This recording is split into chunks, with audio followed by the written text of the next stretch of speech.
America Iran మధ్య శాంతి ఒప్పందం కుదిరింది. పశ్చిమాసియా శాంతి ఒప్పందంపై అమెరికా ఇరాన్ సంతకాలు చేశాయి.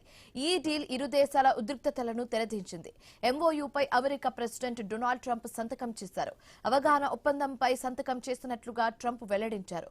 సంతకాలు పూర్తయ్యాయని ఇరాన్ ప్రకటించింది. ఇరాన్ అధ్యక్షుడు మసూద్ పెజెస్కియాన్ సంతకం చేశారు. ఒప్పందం అమలుకు ఇది పరీక్ష సమయమని పేర్కొంది. ఒప్పందంలోని 14 అంశాలను అమెరికా అధికారులు విడుదల చేశారు. లెబనాన్ శాంతి ఒప్పందంలో భాగం చేశారు. ఒప్పందంలో భాగంగా లెబనాన్తో పాటు అన్ని వైపుల సైనిక చర్యలు నిలిపివేస్తారు. అమెరికా ఇరాన్లు పరస్పరం సార్వభౌమ అధికారాలను గౌరవించాలి. 60 రోజుల్లో శాశ్వత పరిష్కారం కనుగొనాలి. ఇద్దరికి ఇష్టమైతేనే గడువును పొడిగించవచ్చు. 30 రోజులుగా హార్ముజ్ దిగ్బంధాన్ని పూర్తిగా ఎత్తివేయాలి. టోల్ లేకుండా నౌకలను ఇరాన్ అనుమతించాలి. ఇరాన్ పునర్నిర్మాణానికి ప్రాంతీయ భాగస్వామ్యుల అండతో $300 బిలియన్ సాయం చేయాలి. ఇరాన్పై అన్ని రకాల ఆంక్షలను అమెరికా ఎత్తివేయాలి.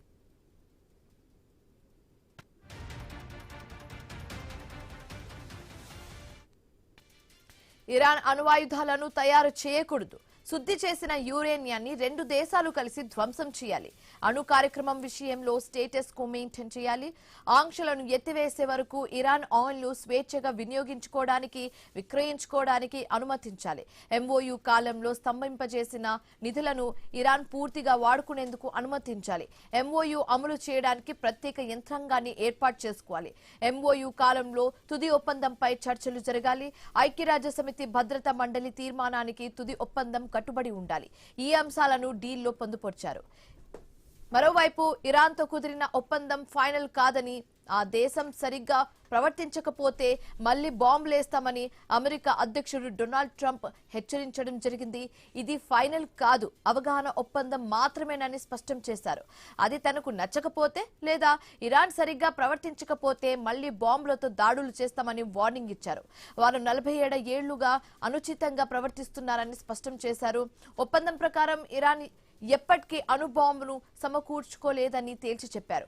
ఫ్రాన్స్ లో జరుగుతున్న G7 సదస్సులో ఆయన ఈ వ్యాఖ్యలు చేయడం జరిగింది. ఇదే అంశానికి సంబంధించి మరింత మాట్లాడడానికి మనతో పాటు జాయిన్ అయ్యారు పెంటపాటి పుల్లారావు గారు, సీనియర్ విశ్లేషకులు. ఆయనతో మాట్లాడే ప్రయత్నం అయితే చేద్దాం. So good morning sir. ఇప్పుడు మనం చూస్తున్నాము ఫైనల్ గా అమెరికా అండ్ ఇరాన్ మధ్య ఒక పీస్ డీల్ అయితే కన్ఫర్మ్ అయింది. దీనికి సంబంధించి 2 దేశాలు కూడా సంతకాలు కూడా పూర్తి చేశారు. సో దీన్ని ఇప్పుడు ఎలా చూడొచ్చు? ఫర్దర్ గా సిచ్యువేషన్ ఏ విధంగా ఉండే ఛాన్సెస్ ఉన్నాయి సార్? చాలా మంచి ఛాన్సెస్ ఉన్నాయి. ఎందుకంటే ఇలాంటి అగ్రిమెంట్స్ చాలా మంది అనుకుంటారు అగ్రిమెంట్ ఇరాన్ తరఫున వచ్చింది లేకపోతే అమెరికా తరఫున వచ్చింది, అది మంచిది కాదు. అమెరికా అది కాదు. అగ్రిమెంట్ ఇలాంటి ఆగాలి, నిలబడాలంటే 2 దేశాలకి లాభం వచ్చింది అనుకోవాలి. కొద్దిగా దెబ్బతిన్న దేశం మనకు మంచి అగ్రిమెంట్ అని ఫీల్ అవ్వాలి. ఇరాన్ అలా ఫీల్ అవటానికి ఇచ్చిన అవకాశం అమెరికా.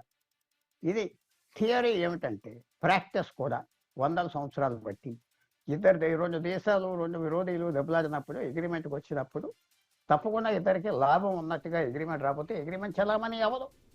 1918లో ప్రపంచ యుద్ధం అయిపోయాక, జర్మనీ ఓడిపోయాక గెలిచిన ఇంగ్లాండ్, ఫ్రాన్సు విశేషమైన వాళ్ళకి శిక్షించే టర్మ్స్ పెట్టారు.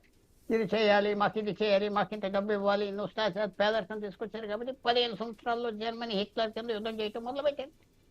అలా రాకుండా ఇరాన్కి మీకు $300 బిలియన్ హెల్ప్ చేస్తారు. హెల్ప్ అంటే ఫ్రీగా ఎవరు అప్పిస్తాం, మీ ఆయిల్ తీసుకెళ్తాం, ఆ అగ్రిమెంట్స్ అన్ని వేరే ఉంటాయి. కనపడటానికి ఇరాన్కి మంచి అగ్రిమెంట్ వచ్చిందని ఆ దేశంలో చెప్పుకోవాలి కదా. 47 సంవత్సరాలు బట్టి అమెరికాకి ఇరాన్కి, యూరప్కి ఇరాన్కి సంబంధాలు లేవు. ఎంబసీస్ కొన్ని దేశాలకే ఉన్నాయి. దాదాపు 10-15 సంవత్సరాలు బట్టి ఇరాన్ చమురు అమ్మటానికి వీళ్ళని భారతదేశం కూడా కొంత మానేసింది. ఓన్లీ చైనా కొంటుంది. తక్కువ ధరకి $40 చమురు, ఇంటర్నేషనల్ మార్కెట్ 80 ఉండగా 90 ఉండగా. సో ఇరాన్కి ఒక మంచి లాభమైన అగ్రిమెంట్ ఇరాన్ ఫీల్ అవ్వాలి. అమెరికాకి యూరోప్కి కావాల్సింది ఏదో యుద్ధం స్టార్ట్ చేశారు, వార్నింగ్ ఇచ్చారు, ఇంకా ఆగిపోవాలి లేకపోతే పెద్ద నష్టాలు అందరికి వస్తాయని చాలా తెలివితేటలుగా ఆఫ్ చేశారు. ఇరాన్కి ఇది ఒక మంచి అవకాశం. వాళ్ళ ప్రభుత్వం మారకపోయినా ప్రభుత్వ విధానాలు మార్చుకోవటానికి. వాళ్ళు అన్నది వాళ్ళ ప్రెసిడెంట్ ఏమన్నాడంటే ఇప్పుడు నుంచి మన దేశాన్ని బిల్డప్ చేసుకుందాం. ఎంతో చమురు డబ్బు వస్తుంది ఇరాన్. అంతా ఆయుధాల మీద, సైన్యం మీద, విరోధాల మీద ఖర్చు పెడతా వచ్చారు. అది మానుకోవాలి, మన ప్రజలు చూసుకోవాలి అని ఒక వ్యూ వచ్చింది. సో ఇది మంచి అగ్రిమెంట్. భారతదేశానికి ఏంటంటే చమురు ఇరాన్ నుంచి కొనుక్కోవచ్చు. చమురు ధరలు పడిపోయినాయి ఆల్రెడీ. మీరు ఇంటర్నేషనల్ మార్కెట్లో 3 రోజుల క్రితం చమురు $100 బ్యారెల్ దాదాపు 74 అయిపోయింది. మొదట ఓడ బయటికి రాగానే అక్కడి నుంచి 60 అయిపోతుంది. చాలా మన దేశానికి అంతవరకు మంచిది. ఫ్యూచర్ 5 సంవత్సరాల తర్వాత 10 సంవత్సరాల తర్వాత ఎలా ఉంటుందో చెప్పగాది. ప్రస్తుతం అగ్రిమెంట్, ఫస్ట్ వచ్చిన అగ్రిమెంట్ మనం అందరం చదివి తర్వాత మనం కూడా మిగతా కమెంటేటర్స్ ఇంటర్నేషనల్గా ఏం చెప్తారో విని చదివాక ఇది ఒక గుడ్ అగ్రిమెంట్. అందరికీ లాభం రావాలి అగ్రిమెంట్. ఒక దేశానికి లాభం వస్తే అగ్రిమెంట్ చలామణి అవ్వదు. సో మనం వెల్కమ్ చేయాలి.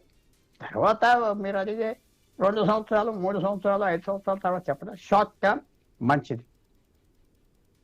ఓకే. సో సార్ ఇప్పుడు ఈ వార్ అనేది స్టార్ట్ అయినప్పటి నుంచి కూడా అందరు ప్రత్యేకించి మాట్లాడుకుంటుంది హార్ముజ్ జలసంధి గురించి అండ్ అక్కడ నుండగా వచ్చే నౌకల గురించి, క్రూడ్ ఆయిల్ గురించి. సో ఆ ప్రాబ్లం కొంచెం సాల్వ్ అయ్యేటట్టుగా ఏమైనా కనిపిస్తున్నాయా సార్? 100%. జలసంధిని ఇరాన్ బాంబులు వేసి మైన్స్ అంటే నీటిలో పెట్టేసిన బాంబ్స్ కనపడకుండా వాళ్ళని దెబ్బ కొట్టేస్తాయి అని చెప్పగానే వాళ్ళు రావటం మానేసింది. ఆ పవర్ ఇరాన్కు ఉన్నది. కానీ ఇంకో పవర్ వచ్చింది ఈ యుద్ధంలో. ఎప్పుడైతే ఇరాన్ జలసంధిని ఆఫ్ చేసామన్నారో అమెరికా ఏప్రిల్ 13 జ్ఞాపకం పెట్టుకోండి దిగ్బంధం చేశారు. హార్మోజ్ దిగ్బంధం అంటే ఏ ఇరాన్ వాళ్ళు లోపలికి వెళ్ళటానికి వీల్లేదు, బయటికి రావటానికి వీల్లేదు. ఆ బలం కూడా చూపెట్టారు. సో ఇరాన్కి కంప్లీట్ పవర్ లేదు హార్మోజ్లో. మీ వాళ్ళు నువ్వు రానకపోతే మీ వాళ్ళు మేము బయటికి వెళ్దామని అమెరికా చేసింది, చూపెట్టింది. ఆ పనిలోనే మొన్న 3 భారతీయులు కూడా చచ్చిపోయారు. ఎందుకంటే మన వాళ్ళు లోపలికి వెళ్ళిపోతున్నాయి అమెరికన్ పర్మిషన్ లేకుండా అని. బ్లాకేడ్, దిగ్బంధం. సో అన్ని రకాలుగా చూస్తే ఇరాన్ కూడా దాని లిమిట్స్ తెలుసు. ప్రపంచం కూడా ఒప్పుకోదు. ఎందుకంటే ఏదో మేము జలసంధిని మేము అడ్మినిస్టర్ చేస్తాం, మాకు కొద్దిగా ఫీజు ఇవ్వండి అని తక్కువ ఫీజుతో పెంచుకుంటే ప్రపంచంలో ఇలాంటి చాలా చోట్ల ఉన్నాయి. మలేషియా, ఇండోనేషియా పక్కన ప్రపంచంలో 30% షిప్స్ అక్కడి నుంచి వెళ్తాయి సింగపూర్ మీద. వాళ్ళు కూడా ఇండోనేషియా కూడా అడుగుతుంది మాకు డబ్బు వస్తుంది కదా, మా నీళ్ళు వెళ్తున్నారు. అలాంటి ఎన్నో ప్లేసెస్ ఉన్నాయి. సో అన్నీ ఆగిపోతాయి. అందువల్ల ఇది జలసంధిలో పవర్ ఇరాన్కి అనుకున్న అంత ఉండదు. అది కనుక వాడితే మళ్ళీ యుద్ధం వస్తుంది గ్యారంటీ. నేను సంతకం పెడతా డొనాల్డ్ ట్రంప్ అన్నాడు. చూడు 60 రోజులు ఉన్నాయి, అగ్రిమెంట్ సరిగా పాటించు, లేకపోతే మళ్ళీ మీ మీద బాంబ్ చేస్తాను, నాకు ఏమీ మీ మీద సెంటిమెంట్ ఇటు లేదు అటు లేదు అన్నాడు. స్పష్టంగా వార్నింగ్ ఇచ్చాడు. అలాగే జరుగుతాడు. జలసంధి ఓపెన్ అవుతా, no doubt. So sir okay, peace deal గురించి మాట్లాడుకుంటున్నారు, చర్చించుకుంటున్నారు, అంతా ఓకే. ఓ వైపు ఏమో పీస్ డీల్ గురించి అంతా నడుస్తుంది. ఇంకో వైపు ఇందాకే మీరు అన్నట్టుగా కూడా క్లియర్ గా డెడ్లీ ఒక వార్నింగ్ ఇచ్చారు డొనాల్డ్ ట్రంప్ కూడా. ఒకవేళ మీ ప్రవర్తన నాకు నచ్చకపోతే ఈ డీల్ అనేది ఎట్టి పరిస్థితుల్లో ఎప్పుడైనా క్యాన్సిల్ అవ్వచ్చు అండ్ మళ్ళీ మేము బాంబుల వర్షం కురిపించవచ్చు అన్నట్టుగా కూడా క్లియర్ గా ఒక వార్నింగ్ ఇవ్వడం అనేది జరిగింది. సో దీన్ని ఎలా చూడొచ్చు అంటారు సార్? తప్పకుండా 47 సంవత్సరాలు ఇరాన్ అమెరికాకి సంబంధాలు లేవు. 47 సంవత్సరాల క్రితం ఇస్లామిక్ ప్రభుత్వం వచ్చినప్పుడు అమెరికన్ ఎంబసీలో 500 మందినో 1000 మందినో వాళ్ళు గెరావ్ చేసి సంవత్సరం లోపలికి బయటికి వెళ్ళకుండా చేశారు. అప్పటి నుంచి వాళ్ళిద్దరికి సంబంధం పాడైపోయింది. అలాగే యూరోపియన్ దేశాలతో సంబంధాలు లేవు ఇరాన్కి. సో ఇవన్నీ మళ్ళీ తిరిగి స్టార్ట్ చేస్తున్నారు. ఇరాన్కి చాలా అడ్వాంటేజ్. డొనాల్డ్ ట్రంప్కి తెలుసు ఒకసారి ఖాతా అలవాటు అయిపోయాక ఖాతా వదలరు.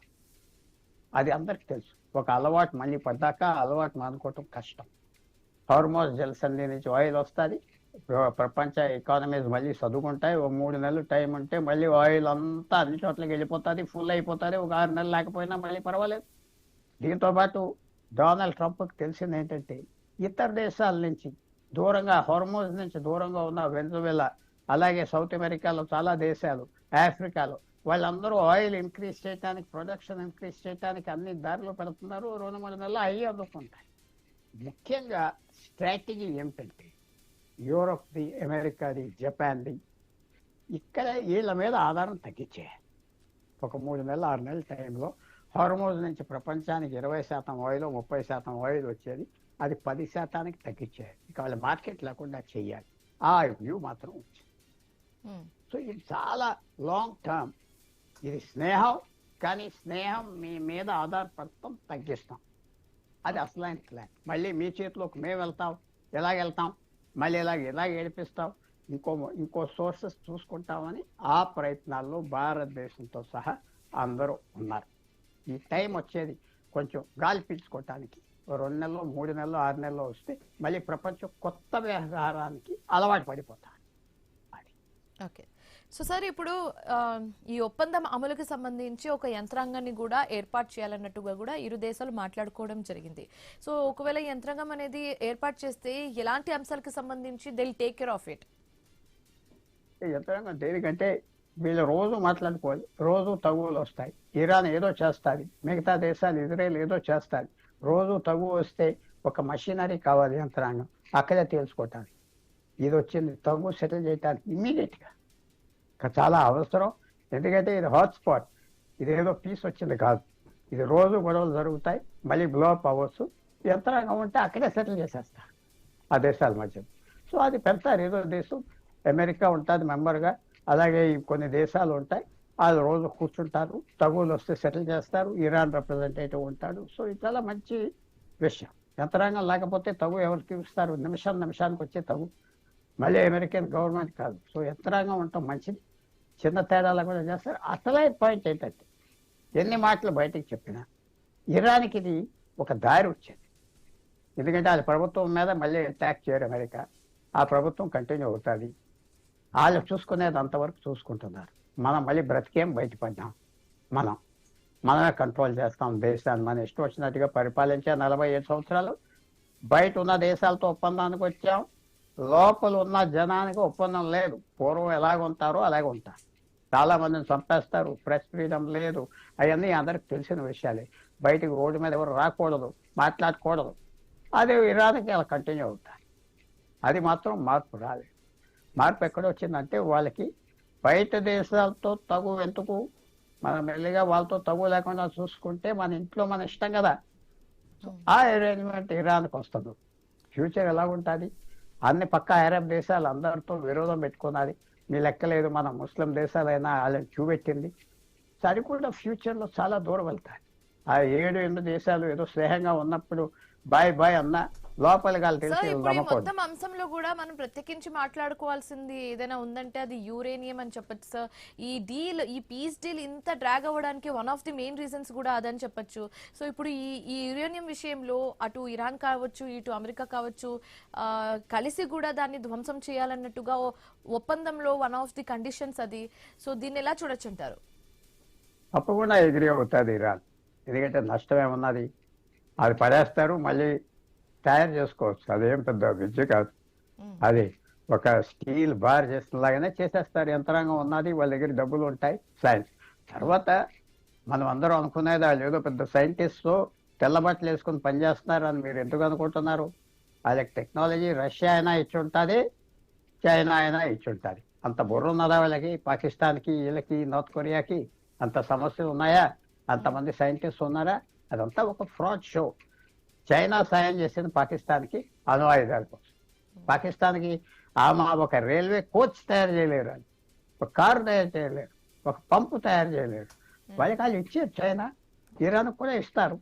ఇప్పుడు ఇరాన్కి తెలియదా ఈ 400 కిలోలు పడేస్తే ఇంకో 4000 కిలోలు చేసుకోవచ్చు కొన్ని సంవత్సరాలు.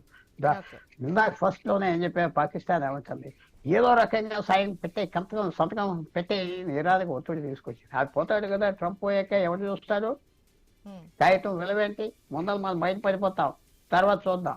అదే ఫిలాసఫీ ఈ అగ్రిమెంట్ వెనకాల. కానీ ఇరాన్ కొద్దిగా పాత దేశం కాబట్టి, ఇలాగ గ్యాంగ్స్టర్ దేశం కాదు కాబట్టి పాకిస్తాన్ లాగా, వాళ్ళు మీ కాగితం మీద సంతకం పెడితే మమ్మల్ని రేపు పూర్తి అడుగుతారు కాబట్టి ఇవన్నీ నెగోషియేట్ చేస్తా వస్తున్నారు. ఓకే సార్, ఇప్పుడు ఓకే, ఇదంతా ఈ యుద్ధం అంతా స్టార్టింగ్ లో స్టార్ట్ చేసింది కూడా ఇజ్రాయెల్, మధ్యలో కొంచెం తప్పుకోవడం అనేది మనం చూసాము. అయితే ఈ ఒప్పందం వల్ల ఇప్పుడు ఇజ్రాయెల్ పాత్ర ఏ విధంగా ఉండబోతుంది? ఇజ్రాయెల్ ఇప్పుడే మాట్లాడలేదు. ఇజ్రాయెల్కి తెలిసింది ఏంటంటే, అమెరికాలో మెయిన్ సపోర్ట్, యూరోప్ లో మెయిన్ సపోర్ట్, అందరూ ఇజ్రాయెల్ మీద కోపం ఉన్నారు. తగ్గాలి, నువ్వు ఇంకా రెచ్చగొట్టి నీ సొంతం కోసం ప్రపంచాన్ని అంతా అలర్ట్ చేయొద్దు, మేము సపోర్ట్ చేస్తాం, ఊరుకోమన్నారు. కానీ ఇజ్రాయెల్కి తెలిసింది ఏంటంటే, ఇరాన్ ఇంకా బలంగా వచ్చింది ఫిబ్రవరి 28 తర్వాత. ఎందుకంటే ఇప్పుడు మళ్ళీ అమెరికాతో యూరోప్తో స్నేహాలు వచ్చేసినాయి ఆ దేశానికి. వాళ్ళు ఒక నెలలో 2 నెలల్లో ఎంబసీలు ఓపెన్ చేసుకుంటారు, వాళ్ళ స్నేహాలు జరుగుతూ ఉంటాయి. ఇప్పటి వరకు అమెరికా ఇరాన్, చాలా యూరోపియన్ దేశాలు, ఇరాన్ అసలు ఎంబసీలే లేవు, మాట్లాడుకునేవారు కాదు. స్విస్ ఎంబసీతో మాట్లాడుకునేవారు ఇద్దరు, స్విట్జర్లాండ్ ఎంబసీ మధ్యవర్తిగా చేసేది. సో ఇజ్రాయెల్కి తప్పకుండా ఇది నష్టం, కానీ ఫ్యూచర్ మనకు చెప్పలేదు ఇరాన్ ఎలా పాటిస్తారు. ఇజ్రాయెల్ లో కూడా ఎలక్షన్స్ వస్తున్నాయి కాబట్టి నేతన్యాహు ఎంతో కొంత వెనక్కడుగు వేసే ఛాన్స్ కూడా ఉన్నట్టుగా కూడా ప్రచారం జరుగుతుంది. ఎందుకంటే అక్కడ కూడా అంతర్గతంగా నిరసనలు కూడా జరుగుతున్నాయి. ఎలా అయితే అమెరికాలో జరిగిందో అలా ఇజ్రాయెల్లో కూడా ఆ వ్యతిరేకత అనేది గుప్పమంటుంది. సో కొంచెం నేతన్యాహు వెనక్కి అడుగులు వేసే ఛాన్సెస్ ఏమైనా ఉందా? లేదు. తర్వాత ఈ ఇష్యూ మీద వాళ్ళందరూ 100% యూనిటీ. నేతన్యాహు అంటే ఇష్టం లేకపోవచ్చు, కానీ నేతన్యాహు యుద్ధం చేయించాడు, నేతన్యాహు యుద్ధానికి రెడీగా ఉన్నాడు. మిగతా నాయకులకి అంత గుండె ధైర్యం లేదు. ట్రంప్ మీద భయం ఏంటి? గుండె ధైర్యం ఉన్నది. ఇవాళ నరేంద్ర మోడీకి పేరేంటి? గుండె ధైర్యం ఉన్నది. చైనాతో యుద్ధానికి రెడీ అన్నాడు. పాకిస్తాన్ నీరు కట్ ఆఫ్ చేశాడు, నది చేయటానికి గుండె ధైర్యం కావాలి కదా, మొండితనం ఉండాలి కదా. సో మొండితనం నేతన్యాహు ఉన్నది. వాడు ఓడిపోతాడు పోతాడు నేను అనుకోవట్లేదు. 16 సంవత్సరాలతో ప్రధానమంత్రి చేశాడు. 20 పార్టీలు ఉన్నాయి వాళ్ళ పార్లమెంట్లో, చిన్న పార్లమెంట్, 20 పార్టీలు. ఏదో రకంగా అతన్నే నమ్ముకుంటారు యుద్ధం చేయటానికి. ఇంక మిగతా వాళ్ళు ఎవరు చాలు. సో పెద్ద మార్పులు ఇజ్రాయెల్లో వస్తాయా అంటే నేను అనుకోవటం లేదు. వచ్చిన 1 సంవత్సరం కొత్త ప్రధానమంత్రి వస్తారు, తర్వాత పోతాడు. నేతన్యాహుకు ఉన్న ఇమేజ్ వేరు ఇజ్రాయెల్లో. ఇరాన్ ప్రవర్తన మీద ఇజ్రాయెల్ ఆధారపడి ఉంటారు. ఇరాన్ ఏమన్నా సాఫ్ట్ అవుతుందా 45 సంవత్సరాల తర్వాత? చూడాలి. ప్రాక్టికల్ గా అవ్వచ్చు, ప్రాక్టికల్ గా మేమేం చేయవు ఇజ్రాయెల్ కానీ అనొచ్చు. సో చూడాలి.